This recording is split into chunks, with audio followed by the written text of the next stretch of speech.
wanted to start off by saying how distressed I am personally, and also members of New England Biolabs and everybody that I know about the situation in Ukraine. We just do not understand how it happened, how it's possible, and our hearts are with you. We really very much hope that this all ends as soon as possible. And one of the things I did do was to organize a campaign by the Nobel laureates together with Roald Hoffman, who is a chemist, an organic chemist for the Woodward-Hoffman rules, won the Nobel Prize a long time ago. And 205 Nobel laureates signed an appeal for peace that has been communicated fairly widely around the world. So we're all with you. We all appreciate your suffering. If there's anything we can do to help, please let us know. So let me get on with the talk now. And this is about a topic that has become quite consequential in Europe, but much more so for the rest of the world. And it's why the world needs GMOs. And there's been a lot of misinformation has come out about GMOs. The first, of course, is the fact that the term genetically modified organisms is misleading. It doesn't really tell you anything about the new kinds of GMO crops that have been made possible because of biotechnology. In fact, we don't have any organisms living on this earth today that are not genetically modified. Every life form has been genetically modified as a result of evolution, as a result of random mutagenesis, and then selection for the fittest. And in particular, when it comes to plant breeding, which has been going on for centuries, it also involves genetic modification. It involves, in many cases, deliberately making mutants of plants so that they grow better. And so I don't really like the term genetic modification, but GMO has leached into the English language now, so that it is the way that people are talking about this particular thing. Oh, sorry.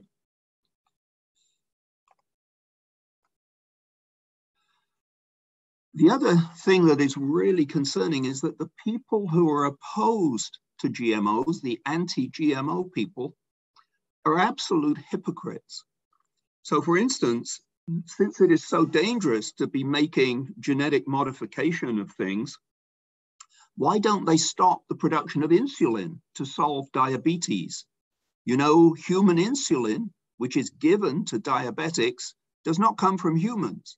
Rather, the gene for insulin, the human gene for insulin, has been inserted into another organism, most usually a yeast, and it is here in the yeast that the insulin is made for diabetics.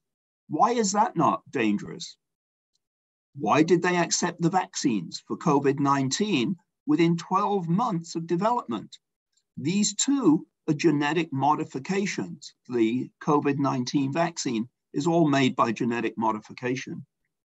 And perhaps more interestingly, in Europe, there are literally millions of tons of GMO products that are being used to feed animals, which in turn then are used for human consumption.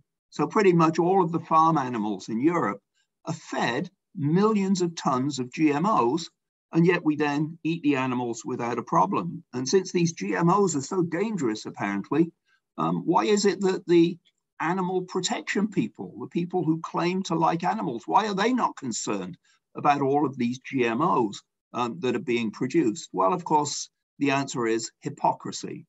And I hope during the course of this talk, you will understand just how bad this hypocrisy is and just how bad the anti-GMO movement is. Now, I started a Nobel campaign in favor of GMOs a few years ago now, and it all arose quite by accident. On the top right here is a picture of Mark Van Montague, and on the left, a picture of him with Jeff Shell, his friend, who unfortunately is no longer with us. And they, together with Mary Del Chilton, independently discovered something called TI plasmid transformation. They discovered that there was a bacterium that transferred plasmid genes from the bacterium into plants. And I went to a symposium that had been organized to celebrate Mark's 80th birthday. And I sat for an entire day listening to plant biologists telling me how difficult it was to do their work in Europe because of the anti-GMO movement. Because most of them were trying to improve plants using GMO techniques. And at the end of it, I was so upset by what I was hearing that I thought perhaps I should do something about it. And I went the following day. I'd been invited to talk to the European Commission about the future of health. And I'd been tending to talk to them about vaccines and medicines and all of the various things that biotechnology can do in terms of direct medicine. But I thought, well, I will take a different tack and I'm going to talk to them about plants and about GMOs instead. And I started with this slide. I told them, remember that for the 800 million people who go to bed hungry every night, food is medicine. If they don't get food, they die of starvation. And I got such a good reception from the European Commission about that, including one Italian senator who came to me and said she'd never really heard what I'd been saying previously, and that she was now convinced that GMOs were good. And I thought, well, if just talking about this can make people change their minds, perhaps that would be good. And so I contacted a few of my Nobel friends and said, well, what do you think about this? Should we start a campaign in favor of GMOs? And I got a uniform answer of yes, we should do this. And we're now at a point where we have 159 Nobel laureates who all supported an open letter that was sent to Greenpeace and to every United Nations ambassador in New York, urging that they acknowledge that GMO technology is safe. And I rather like this cartoon here, which shows the Greenpeace movement, as it were, and the anti-GMOers talking to a young child in Africa who is starving. And the anti-GMO person is saying, do you know what this stuff can do to you? As though it's going to be dangerous. And the little boy says, yes, it can help keep me alive. And this, for me, is the epitome of what this is all about. The developing countries desperately need better agricultural practices. You are somewhat lucky in Ukraine and in Russia also that you grow lots and lots of wheat. You have no shortage of food, although with the current war that is taking place, you may end up with a shortage of food. But a lot of this food that you produce actually goes to the developing countries, it goes to other countries, and they desperately need better crop yields. And this is something that GMO can provide. Food, though, means agriculture. It means that you have to grow the plants. Someone has to grow the plants. And if you live in a city, you can't grow it yourself. And so you need large fields like this one, such as you find in a good deal of Ukraine, where you can grow lots and lots of crops. But you have lots of land. And so you can easily grow vast amounts of wheat and other crops because you have the land to do it. But in many parts of this world, we don't have that. And so what's happened over the years, crude genetic techniques were being used to breed plants, to find plants that were more nutritious until the 1980s. And in the 1980s, we learned how to be precise, how to do it much more precisely. And this was because of the discoveries made by Mark van Montague, Jeff Shell, and Mary Del Chilton. And let me just give you a quick overview of how this works. So basically, when people are breeding plants, it's much the same process as happens when humans make babies. You take a male, a female, and you make a cross.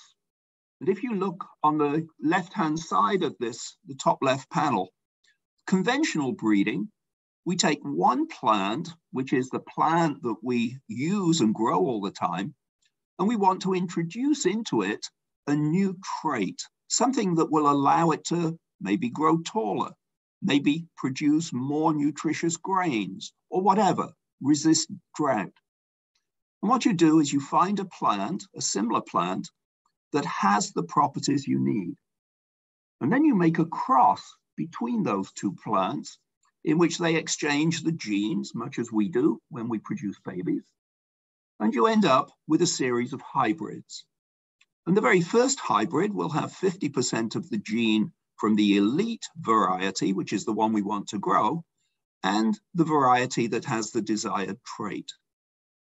Now, of course, 50% of the genes only come from one plant, 50 from the other. And what you really want is just to take the genes that are responsible for the new trait and put those into the elite variety.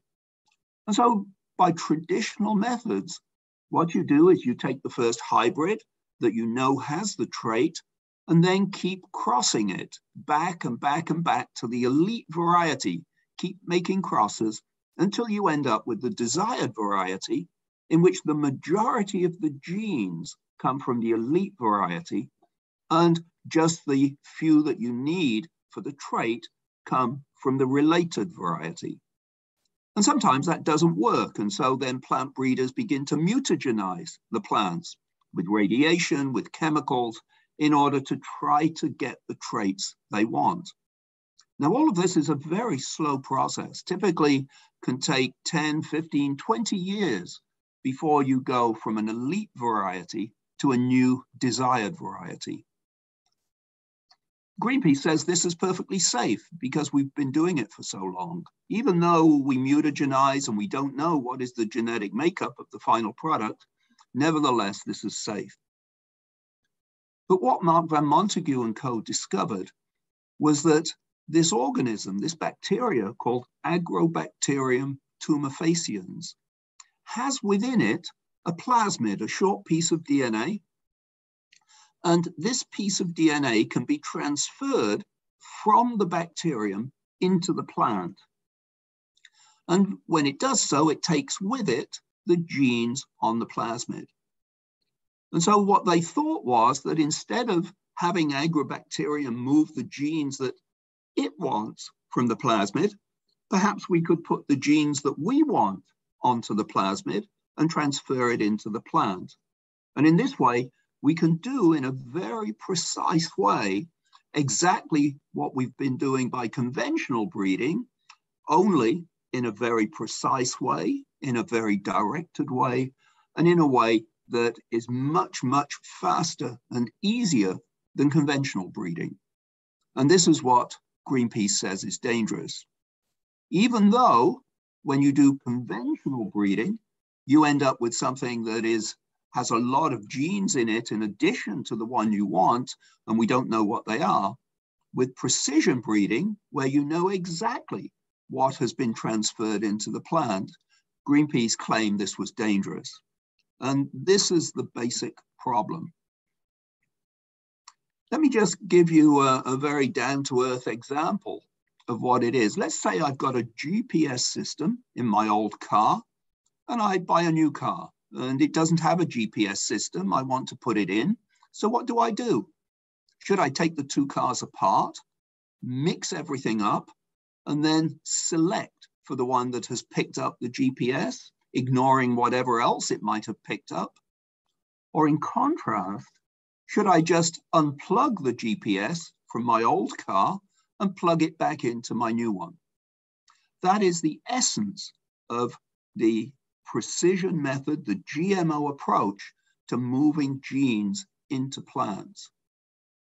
And Greenpeace said this is very dangerous, terribly dangerous. In fact, they said it's so bad that if you were to take a GPS from an airplane, it will make the new car fly. These were the kinds of analogies they were using to scare people. They were saying that if the gene comes from the wrong place, then the plant is going to pick up various properties that it really shouldn't have. And it worked because what this did for Greenpeace was to make them very popular.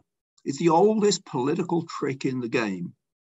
You say something is dangerous, I'm going to stop it. Vote for me. And people voted for Greenpeace by making enormous contributions. This was the best fundraising scheme that Greenpeace ever came across. And I think whenever you want to know why people do things, the first place you should look is look at the money. Where is the money going? Where is it coming from? And people do a lot of very bad things for money. But to get back to genetic modification, the real issue here, the most important issue, is that what is most important is what is the product of GMO techniques, not the way in which you do it. And this is just as true for traditional breeding as it is for the modern methods using biotechnology. It's as though if I make a dress, it's not what the final dress looks like, but it's the way in which I made it that is important. And that's clearly nonsense. I'm sure all of the ladies in the audience will immediately know that it's what the final dress looks like that is important, not the way in which it was produced. Now, I want to move on a little bit and start to talk about the real problems that have come from the anti-GMO movement, and they affect food in developing countries. Africa, South America, many parts of Asia need better crops with higher yields. And they need the products of GMO technology because this can do it for them. This can really make improvements, allow them to make improvements that have not been possible previously. And you have to understand that while we've been very good at using conventional breeding to improve crops, the crops we've improved tend to be the ones that are eaten in the developed countries, in Europe, in the US, in Japan. These are the crops that we focused on because people will pay in order to buy the seeds and plant those crops. But in many of the developing countries, there is simply not enough money to finance a booming agricultural industry based on traditional breeding. It doesn't exist. But with precision methods, with the products of biotechnology, the GMO approaches, it is possible, and we already know it is, and I'll give you some examples in a moment, it is possible to more rapidly increase the yields and the desirability of certain crops. And this can be done by local scientists. We don't need big companies to do it. Local scientists can do this very easily. And because the developing countries need it and Europe doesn't, you might have thought that Europe would have said, well, that's fine. We're not going to have GMOs, but we'll let everybody else have GMOs. And so why didn't Europe endorse it? Why was there this problem? Well, question was it politics? Was it money? Well, the first problem was that the Europeans were rather afraid that American companies were starting to control their food. Companies like Monsanto, now Bayer, and others were very keen on pushing GMO methods because it increased the productivity of their crops. And so the Europeans, who didn't want the US companies to be doing anything, wanted to know how you can prevent that. Well, of course, the easiest would just be to ban Monsanto and the other big US agribusinesses. Just say, we're not going to buy your food. But the problem was the farmers in Europe all bought their seeds from the big US companies. And so they couldn't issue a ban. And so what they did instead was to say, well, we won't ban it. And the Green parties said, precision breeding, GMOs, might be dangerous. They didn't say they were dangerous. They said they might be dangerous. And so we will protect you from this risk. We will ban GMOs. We won't ban buying seeds from Monsanto, but if they're GMO seeds, we won't buy them. And the best of all of this was that it had no economic consequence for Europe at all, In Europe, people are not short of food, and it had excellent economic consequences for Greenpeace. They literally tripled their donations coming in as soon as they went anti-GMO. Now, I want to tell you a case story which illustrates very well the problems that have been caused by this anti-GMO movement. And it causes, the case involves rice, and it involves vitamin A deficiency. So when you're very young, when you're a young baby and a young child growing up, one of the things you need is to make sure that you have enough vitamin A, because this allows both the development of the eye and also the development of the immune system. And around the world, typically there's somewhere around 2 million people who die every year because of vitamin A deficiency. 2 million. This is more than die of AIDS, more than die of tuberculosis, more than die of malaria. Now, in 1984, recognizing that this GMO approach was workable, Peter Jennings suggested, well, because so many people eat rice, perhaps we could make rice, a variety of rice, that would produce the vitamin or the precursor of vitamin A. And so he mentioned this, and some people started working on it, but notably Ingo Petraikas at the ETH in Zurich and Peter Bayer at the University of Freiburg. And what they did was to transfer the genes into rice that would allow it to produce beta-carotene, the precursor of vitamin A. By 1999, they had developed a variety of rice that could produce beta-carotene. Typically, once something like this is produced in the lab, it goes out into the field. The commercial production typically takes between 2 and 5 years to go from the lab until you've got a crop and a product that you can begin to sell. But it's a GMO. And only recently did it become available for commercial production in the Philippines. Okay, it's now 2022, 1999, 22, 23 years to get from the lab out into the field. And the delay, of course, was caused by the opposition to GMOs because it was a GMO and because of regulation that has been taking place. Greenpeace produced a booklet about this. They called it Golden Illusion. They said the broken promises of golden rice.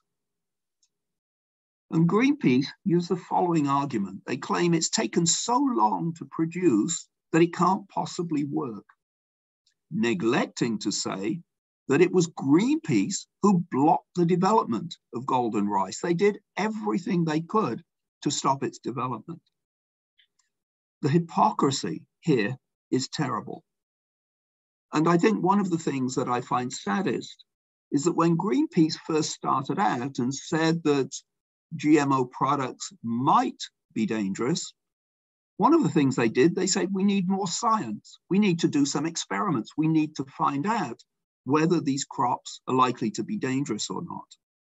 And the scientists took up the challenge.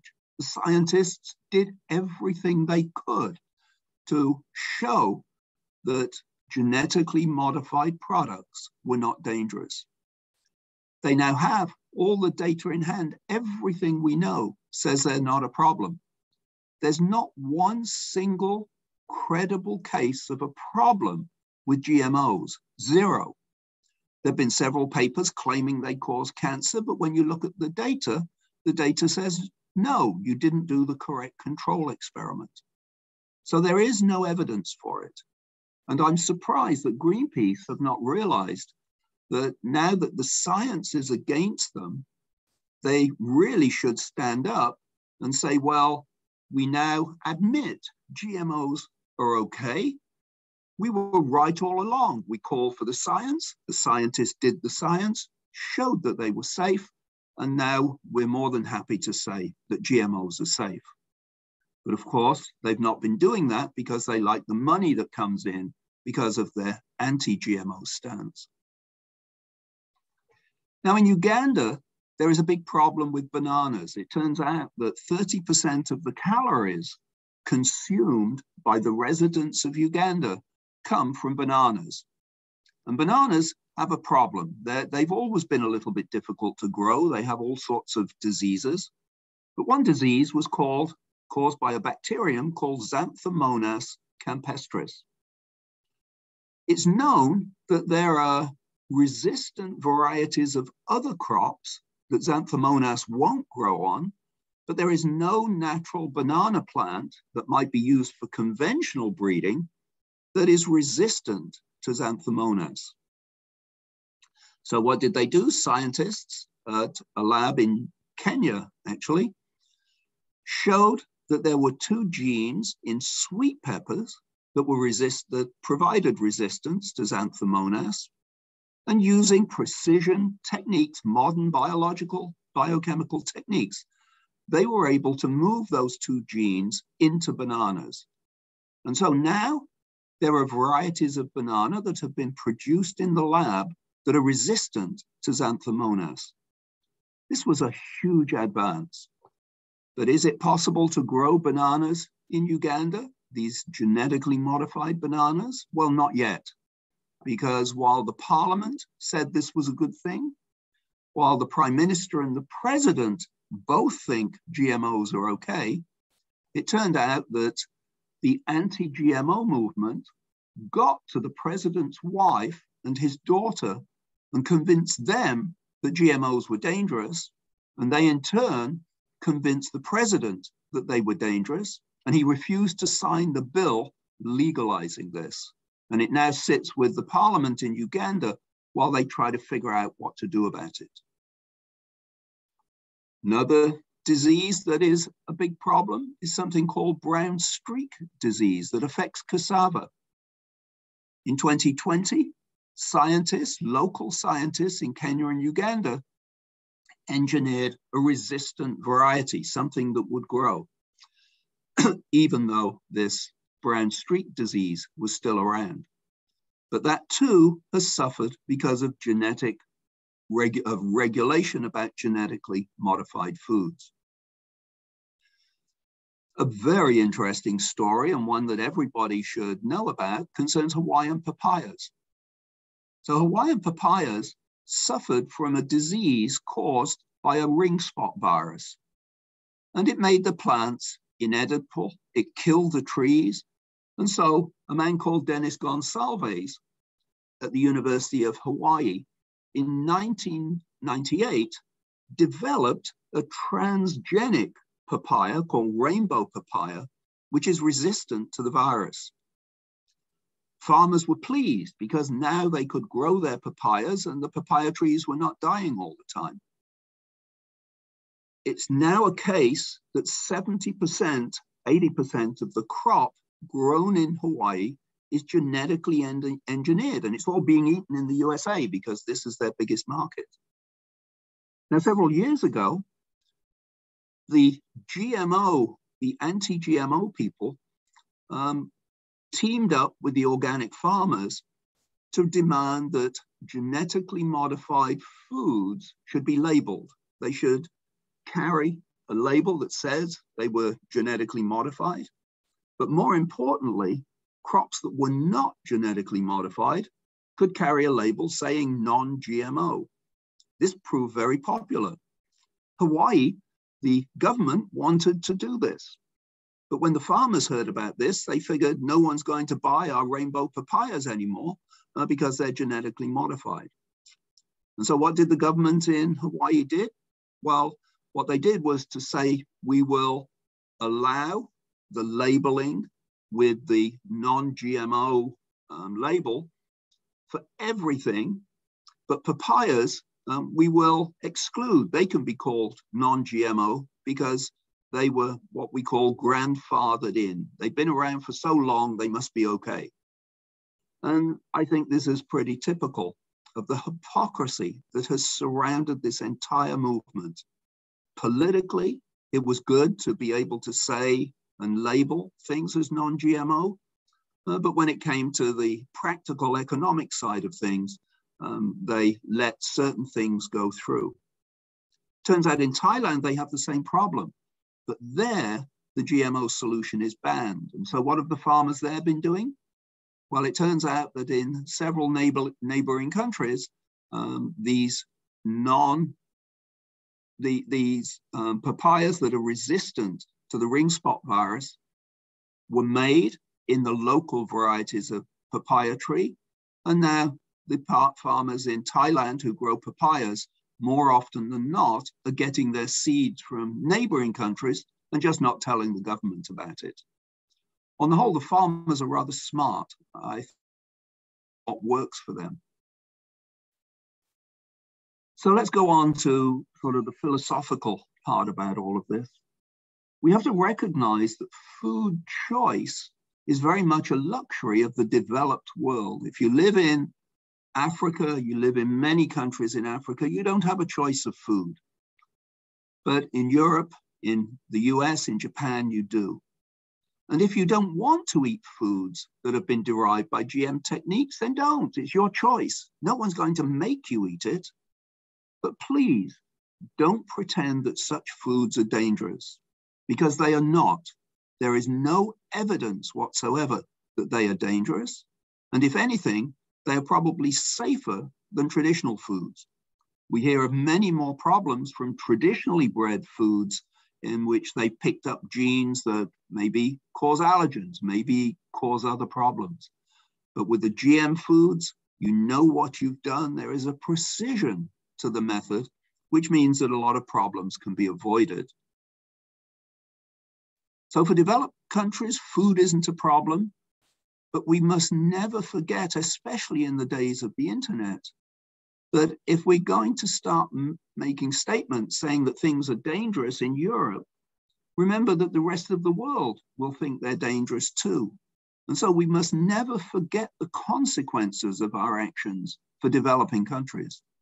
We need a lot more science in politics and a lot less politics in science. And civil society should play its role too. The major religious leaders should speak out. In fact, in Bangladesh, they are now doing that. Groups such as the Rotary Club should speak out. Influential celebrities should speak out in favor of GMOs. And the media should make a big effort to present science facts and not science fiction. The most encouraging thing from the Catholic Church was this, which was a letter circulated some time ago to bishops about the bread and the wine that one used for Eucharist, this ceremony that Catholics have. And the congregation decided that Eucharistic matter, that is bread or wine made from genetically modified organisms, can be considered valid matter. That is, it's okay to eat it. It's not a problem. This was really pretty big. We're now trying to get the Pope to make a statement saying that GMOs are okay. Now, a number of people who've been very prominently anti-GMO have converted. So the first was Patrick Moore, who was the president of Greenpeace when they came out with their anti-GMO stand. He no longer works for Greenpeace, but he has come out and said that GMOs are okay. Stephen Tyndall, who was the head of Greenpeace in the UK, also changed his mind. He's no longer with us, unfortunately, but he made very positive statements before he died. And Mark Linus, who was a very prominent anti-GMO activist, he used to go around burning crops in experimental fields for GMO. He's now switched completely. And so he has been both writing and speaking publicly about the safety of GMOs. And I'm particularly impressed with this gentleman, Mohammed Adams Nasiru, who from Ghana, he was the leader of the Peasants Farmers Association, and they were Ghana's primary anti-GMO group. And now he has switched completely, and he is very much in favor of GMOs because he realizes what this technology can do for feeding his fellow countrymen. And here's some important numbers about GMOs that you don't hear much about. In the US, there's been a 37% decrease in the use of pesticides because of pest-resistant GMO crops. Crop yields have increased by 22%. And in the European Union, 27 million tons of GM soy are imported into the EU every year to feed their animals. But the number I like best is the one at the bottom, 0. This is the number of problems that have been scientifically attributable to GM crops. These things are safe. The GMO technology is safe. And the sooner Europe comes around and realizes this and accepts it, the better we all will be. And I say, have a heart. Non-GMO is a Western indulgence of the rich. People who go and eat at a restaurant in Paris are faced with the food on the left. But for the poor people in Africa and in other developing countries, they don't ask, what will I eat today? They ask, will I eat today? And with GMOs and the approval of GMOs in developing countries, we can make sure that the poor really do eat every day. Just like to make an advertisement for a film called Food Evolution, which was put out fairly recently and talks about the whole GMO debate and comes out in favor of GMOs. And also a book called Golden Rice by Ed Regis, which talks about the long history of bringing golden rice to the farmers and eventually to the people.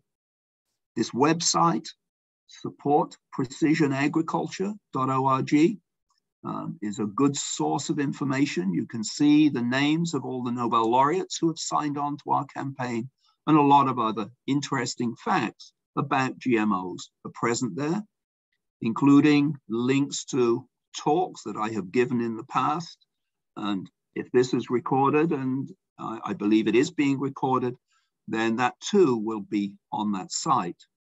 And I finally want to just wave the Ukrainian flag because we are all with you. We appreciate your suffering. We hope it's going to stop very soon. Thank you for listening. Thank you very much for your masterclass and lecture. So now we can open the Q&A session. We have plenty of questions. So I will start maybe with the question from Olena. Why many people, for instance, in Ukraine, do believe that Gmeo is bad stuff? Because Greenpeace have been very successful in advertising it. I think you have to realize that propaganda works well. You know, most of the Russian people don't believe that there is a war going on with Ukraine. This is outrageous. If you tell people the same thing often enough, they believe it. And one of the problems is as soon as you begin to scare people, which was the whole point of the anti-GMO movement of Greenpeace, was to get people scared. And once they get scared, it is very difficult to reassure them. And when it comes to science, most of the population of the world, even if they've had some preliminary education in science in school, they almost never have the kind of information available and the knowledge available to them that will really make them understand what science is and what it can do. We need to make sure that people, our young children, get educated properly. Okay. The next question is from Anastasia. Can trisomy and monosomy and other genetic disease be prevented at the genetic level? The answer is probably yes, but I don't know how to do it because that is not my field.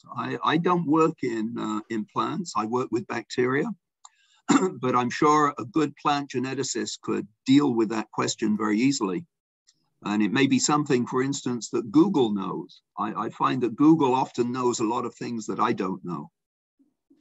Okay. We have several connected questions, similar. So how do you think we can cope with global problem of anti-GMO groups? And generally, why, in your opinion, people join these groups and these anti-GMO movements? Yeah, well, I think, they join the anti-GMO groups because they feel that somehow it is good to, stop dangerous things from happening. And they've been told repeatedly that dangerous things are happening with GMOs. You have to remember that the anti-GMO movement have had a lot of money to make good movies, to make documentaries, to do the advertising, to show you how dangerous it is. And we scientists, we have money to do our research, but we don't have money to really educate the public about these issues. And so I think this is really a major problem here. We've got to figure out how to counter these lies that are being told about GMOs. And this is something the press, for instance, could help. They often, when something comes up, some new discovery comes up, some new piece of science comes up, they often don't do as good a job as they could of presenting things going in other ways. And so they always like to think that issues are controversial. Even though perhaps 99% of the world recognizes that climate change is bad, the 1% who don't believe in it get a lot of airtime, and they often get equal airtime with the people who are against it. But that brings me to climate change. And this is an area where I think we do stand some possibility of really making GMOs much more acceptable. So it turns out that one of the problems that sometimes comes with plants is that they emit methane and they emit CO2 into the atmosphere. These are traits that we can actually stop. We can stop plants putting as much CO2 or methane into the atmosphere, and we can also make sure that they sequester the carbon and keep the carbon out of the atmosphere. But we have to use GMOs in order to do this. And we have to do it on a wide scale. But I think this is likely to happen because even in Europe, people are realizing that things don't grow as well as they used to because of climate change. The crops that used to grow well don't do quite so well as the temperature increases. And so not only can GMOs be good in the food area, I think they can be very, very helpful in trying to combat climate change. And this is something that I'm also involved with, a group of people who are trying to make sure that we, in fact, improve a lot of the agricultural practices, a lot of the crops that we grow, and get them into the hands of the farmers to combat climate change. Okay, the next question is from Nina. Do you think that humans cannot produce eternal antibodies against coronavirus because it's a genetically modified virus? Well, if you can show me a virus that is not genetically modified, I would like to see it. The coronavirus, we do produce antibodies using messenger RNA techniques, the vaccines, the antigen, and so on. We do produce antibodies. We can produce antibodies against it. But the idea that has been circulating among a lot of conspiracy theorists that this was engineered in a lab in China has zero evidence. And in fact, everything we know about it strongly suggests that it was a natural combination of mutations that led to COVID-19. The virus has been found in the market in Wuhan. Relatives have been found elsewhere. There is nothing about the sequence or structure of the virus that suggests that it was deliberately modified in some way. So I don't spend a lot of time listening to conspiracy theories because I can easily make up some much better ones if I chose to. Okay, the next question is from Sophia. How Gmeo technology is used in medicine, or isn't it used? It is used, and I gave an example actually early on about insulin. So human insulin is made in yeast by taking the human insulin gene, transferring it into yeast and making the yeast a GMO, and then growing the yeast, purifying the insulin, and giving it to diabetics. So that's just one simple example. The vaccines, the organisms that produce the enzymes that have allowed vaccines to be made, and these are all genetically modified organisms. GMs are everywhere in medicine, and the possibilities for making changes in human cells and providing medicines that have come from GM techniques are enormous. And you don't hear a lot of complaints about that. And why? Because we all like to live. And if you've got a medicine that is being made by a GMO technique and it's keeping you alive, I think you're not going to say, well, I'm not going to take it because it's a genetically modified compound.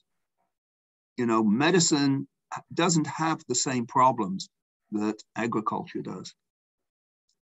Okay, we have one more question connected with vaccination process because it's urgent problem. So as a question from Nina, many people, particularly in Ukraine, refuse to be vaccinated not only against the coronavirus, but also against other diseases such as polio.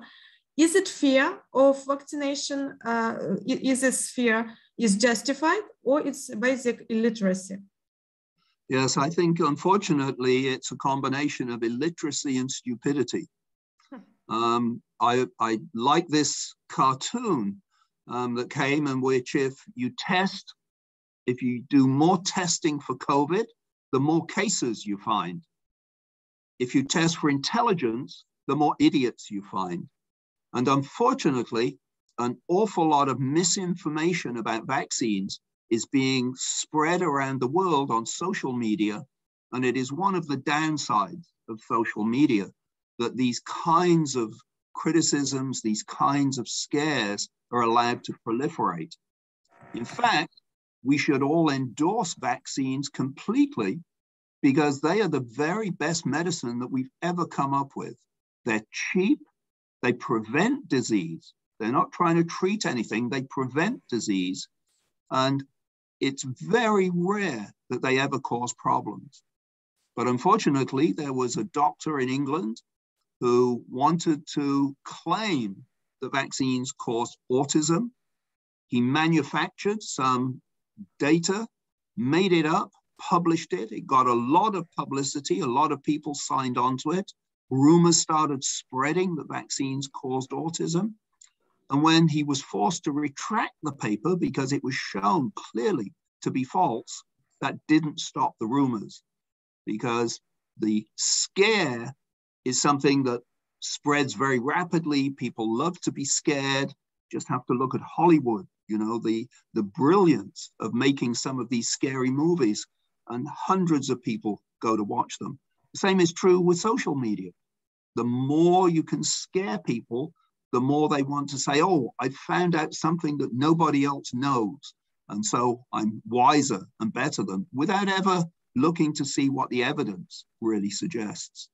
And so I would say everybody who is scared of taking a vaccine, it's because they've been reading the wrong kind of information. Vaccines are great. They are easily the best medicine we've ever come up with. Okay, so get vaccinated. Okay, the next question is from Stanislav. Is it likely that Gmeo products can reveal more high-calorie foods? Well, I think there's no shortage of high-calorie foods. I think the answer to high-calorie foods, and in fact any food problems, is to eat less. I think in the developed world, the reason that obesity is becoming a problem is because we all eat too much, way too much. The amount of food you actually need to keep you alive is very small. And I think one of the problems has been for cultural reasons. It's very nice. Families like to get together. They like to entertain their friends. They like to put a lot of food on the table. And it has become a way of socializing and eating, and the two go hand in hand. And I think this is something that is unfortunate. But if we were to make sure that we didn't put a lot of high-calorie foods on the table when we gather around to socialize, that would be a good thing. Sure, you could make a change with GMO, but it's not necessary. It would be much better just to eat less. Okay. The next question is from Alexander. During the editing, the desired gene, do we replace the existing one with it or simply add it to the existing structure? Okay, so this is for what? A desired gene, when you modify it. Oh, when you modify it? Well, you know, typically, let us say, I can give you a fairly simple example. Let us say you have a pest that is eating your crops. There is a toxin called Bacillus thuringiensis toxin that kills insects very well, has no effect whatsoever on humans. And organic farmers use BT toxin, they spray it on their crops because they consider it natural. A number of genetically engineered crops have introduced the gene for this particular toxin into the plant, so the plant makes it itself and then kills the insect that is trying to eat it. And insects pretty soon learn and stop eating the crop. So this is an example where you've taken a toxin, something that is toxic for insects, for a pest, put it into the plant, and now the plant can protect itself. This is how we save pesticide use. Don't need to spray them anymore. You can just put it in the plants. And this is really very effective. And there are many ways in which we could improve plants so that they become resistant to a lot of the pests that eat them. And so, yes, GMOs are very good for this. Okay, and the next question is, are there some certain restrictions imposed on the new methods of breeding? Well, unfortunately, many of the methods for breeding are considered genetic modification. All breeding is genetic modification, but the ones when you begin to introduce deliberately are considered more dangerous. And in every country that I know of, there are rules and regulations and policies that stop that. So yes, breeding has become problematic because of this. And it's a little unfortunate, but when it comes to, say, human breeding and the idea that we could modify our own germlines, you're probably aware of the case in China where a scientist tried to introduce genes that would make a fetus resistant to HIV. That was silly. We don't yet know how to do that well enough.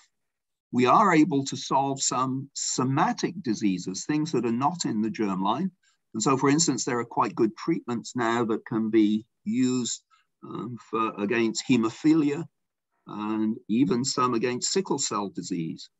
So there are things coming along, but these affect a grown adult and they affect the cells in the blood supply. They don't do gene editing, but we will be able to do gene editing of human fetuses ahead of time. And I think, you know, there are lots of ethical questions associated with that, but I think they will be resolved and we will be able to get rid of deleterious genes that we know are present in a developing fetus. Okay, the next question is from Maria. What are the prospects for the use of Gmeo products in 10 years, for example, in your opinion? Well, I think 10 years from now, we will see a very different regulatory approach because, as I say, the Europeans are recognizing that the crops that they typically grow do not do as well as they used to. Champagne has now started being produced in the southern part of England instead of the Champagne district because they've had so many problems because of climate change. And this is going to continue to happen. And the only way that you can make use of the current land that is being used to grow crops will be to grow crops that are resistant to the effects of climate change. So I think the European politicians already realize that this is coming.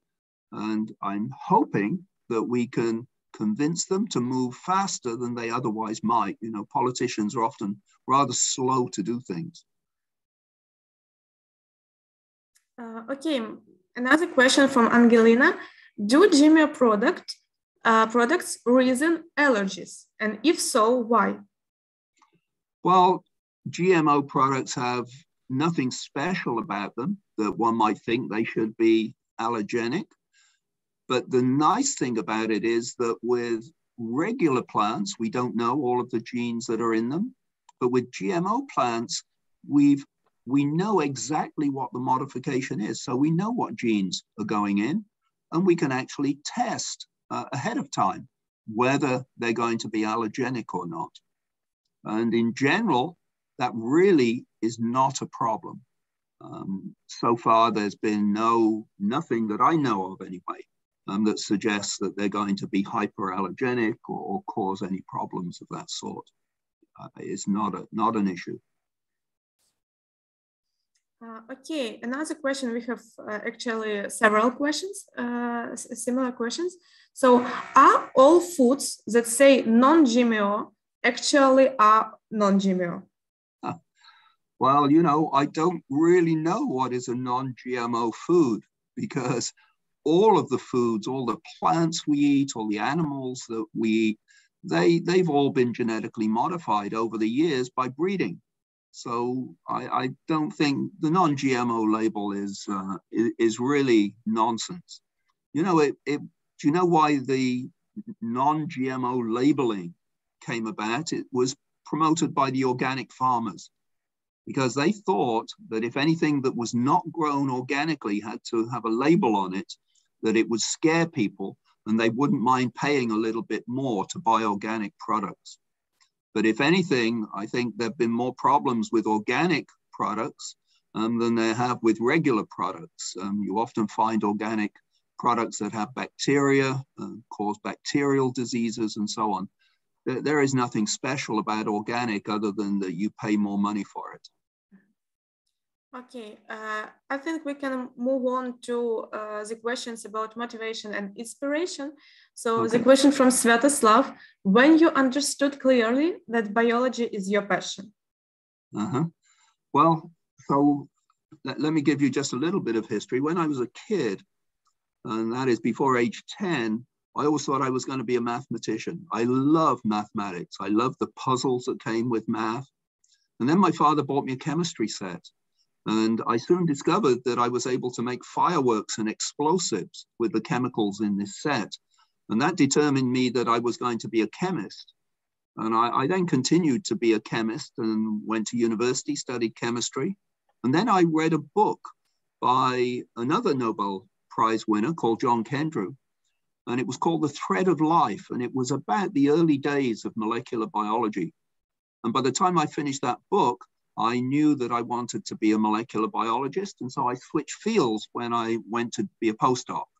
And I've been a molecular biologist ever since.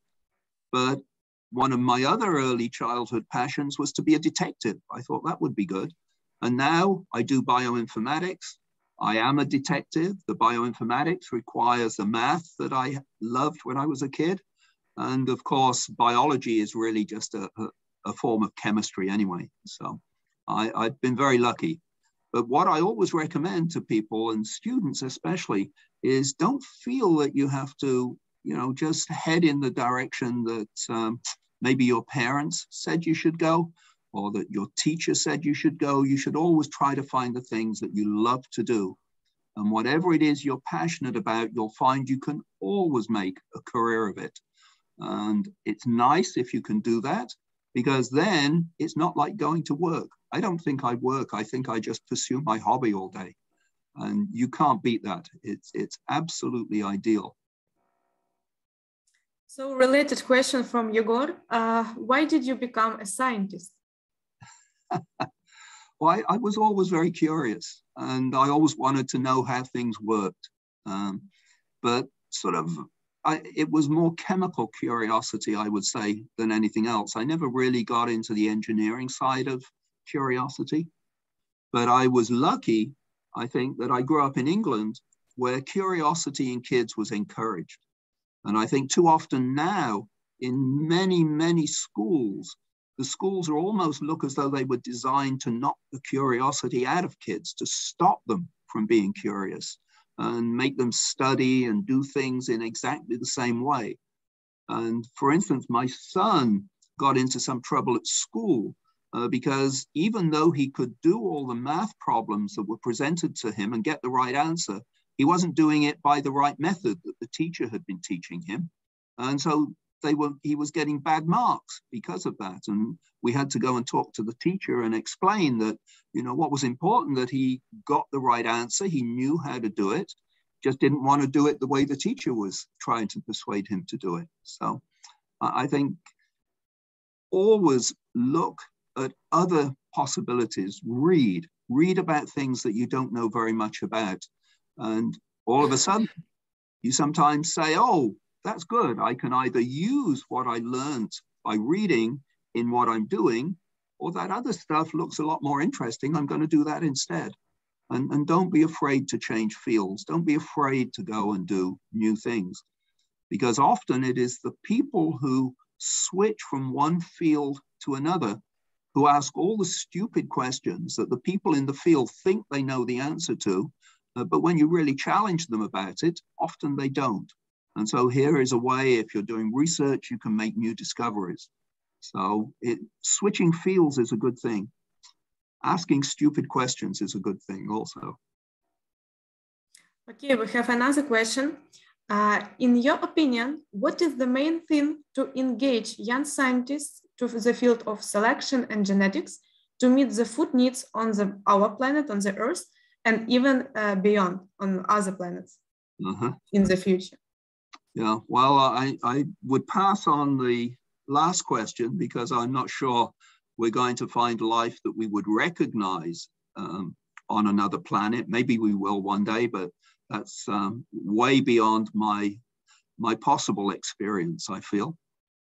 In terms of science, it really is curiosity. You cannot beat asking questions and finding questions that people cannot answer. Because then that says, well, if my father can't answer it, my mother can't, my teacher can't answer it, maybe I can. Maybe I can work out what's going on. And I think biology is an easy subject to get into because you just have to look around you. Nature is just wonderful. And many things go on. I work on bacteria. You can't see bacteria, but I love bacteria. They're the most amazing organisms. And they were the original inhabitants of this earth. And they figured out how to do things that we don't know how to do. So, but, trees, birds, I love watching birds. I love going and visiting national parks and just seeing the wide variety of life that is present on Earth. Africa is wonderful. To go and see the animals in the national parks in Africa is a very, very special experience. And it can get you hooked on biology and asking questions. Okay, we have another question from Varvara. So what research do you plan to do in the nearest future? Well, at the moment, what I work on is methylation in bacteria. So bacteria have enzymes that will put methyl groups onto their DNA. And we know some of the functions of these methyl groups and some of the reasons why these enzymes exist, but a lot of them we don't. And I feel that many of them are doing really important things in bacteria that we just don't understand at the moment. And so I'm hoping to actually figure out what some of these are, how they work, what they do. And that's going to keep me busy for quite a while until I come across something else that gets to be more interesting, and then I'll switch. I'd be happy to switch into something else. But I love bacteria, and I love at the moment DNA methylation. It's very interesting. Okay, we have plenty of questions still, but we are limited of time. So I will ask the last two questions. They are connected. So please recommend good books to read and movies to watch on Gmeo. And have you ever been a scientific consultant for a fiction movie? So the latter question, no. No one's ever asked me to do that. The movie, I think this food evolution movie that is up is very good. Mm-hmm. Another movie I would recommend is this recent Oscar winner, Coda, which I think is a wonderful movie. Very, very interesting movie. And If you can watch it and not cry, I will be surprised, but you cry in a good way, not in a bad way. So that's very good. In terms of books to read, well, Golden Rice is quite a good book, but I can tell you a book that I like and have found very interesting is by another Nobel laureate, Daniel Kahneman. He's an economics prize winner. And he wrote a book called Thinking Fast and Slow, which looks at the way in which we think and the way in which we make decisions.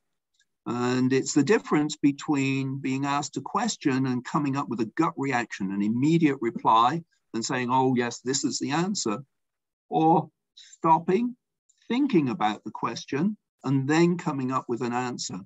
And very often it's the same answer, but sometimes it's not. And the book is very interesting. I think it's made me think quite clearly about how best to answer questions. Don't immediately say what comes to mind, but figure out whether this question is one that you really do know the answer to, or whether it's one that you should think about before you answer it. So Daniel Kahneman, Kahnemann, lovely man. He's in his 80s now, but a very, very nice man, but a wonderful book. Okay, maybe with this answer, we will close the Q&A session. I again want to express my deepest gratitude for your time and for your presentation. Thank you very much. And I do believe one day we can invite you to Kiev to present an offline lecture, a physical lecture. Yes, that sounds good. I would look forward to that, and I hope you all keep safe in the meantime. Thank you very much for joining, and see you on our other projects. Okay, thank you. Thank you. Goodbye. Yeah, goodbye.